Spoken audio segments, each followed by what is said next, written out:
Salam sejahtera, saudara-saudari yang terkasih dalam Tuhan. Mari bersama-sama kita akan membaca dan merenungkan sebagian dari firman Tuhan. Dan renungan pada hari ini dengan tema mengawali dengan penyesalan. Bahan bacaan Alkitab terambil dari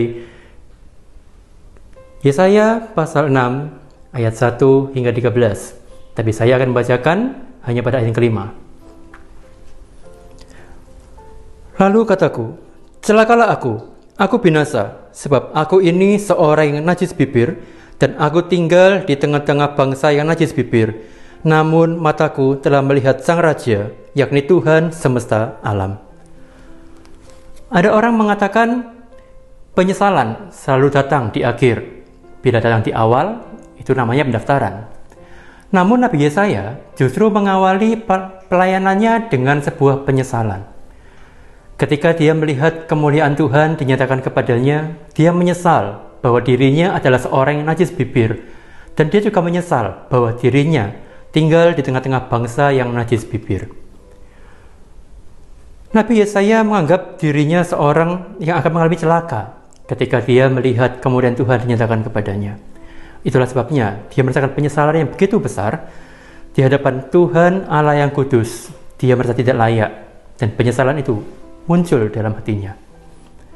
Tuhan meresponi penyesalan Yesaya dengan mengulurkan kasih karunia-Nya, yaitu ketika seorang malaikat diutus untuk memberikan penghapusan dan pemulihan bagi Yesaya, yaitu dengan bara yang ditempelkan kepada bibirnya yang kemudian menguduskan Yesaya dari kesalahan dan pelanggarannya. Dan setelah malaikat itu memberikan bara itu pada Yesaya, Tuhan melanjutkan dengan panggilan yang tentu sudah kita kenal. Lalu kita ingat juga bagaimana Yesaya merespon, "Ini aku, utuslah aku." Tetapi kisah Yesaya tidak berhenti sampai sana. Masih dilanjutkan dengan bagaimana Tuhan menyatakan tugas yang harus dilakukan oleh Yesaya, yang tentu juga bukan tugas yang mudah, yaitu menyatakan penghukuman dan juga penghakiman bagi bangsa yang dia layani. Tentu bukan tugas yang menyenangkan, bukan tugas yang mudah untuk dilakukan. Tapi puji Tuhan, kita melihat dalam Alkitab bagaimana Yesaya dengan setia dan taat melakukan tugas panggilannya. Penyesalan seringkali dimaknai dengan nuansa yang negatif. Namun kenyataannya tidak semua penyesalan bermakna buruk. Kuncinya hanya satu, di hadapan Tuhan. Ketika kita memiliki penyesalan, dan itu kita miliki di dalam Tuhan, dalam artian kita menyadari keadaan kita di hadapan Tuhan, kita sebagai orang yang berdosa, kita orang yang penuh dengan pelanggaran, tidak layak di hadapan Tuhan.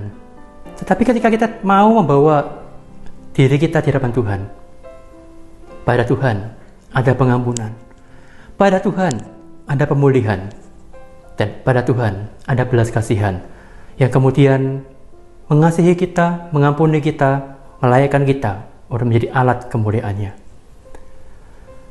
Saudara-saudari sekalian, kita sudah menjalani bulan Juni, berarti sudah setengah tahun kita jalani. Dan mungkin sepanjang setengah tahun ini ada begitu banyak hal-hal yang terjadi, dan mungkin ada juga hal-hal yang kita sesali. Tetapi biarlah penyesalan itu bukan menjadi akhir dari segalanya. Kita melihat dari Yesaya bagaimana dia menyesal dan justru itu mengawali panggilannya.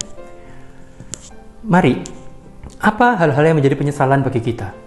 Bawalah itu kepada Tuhan.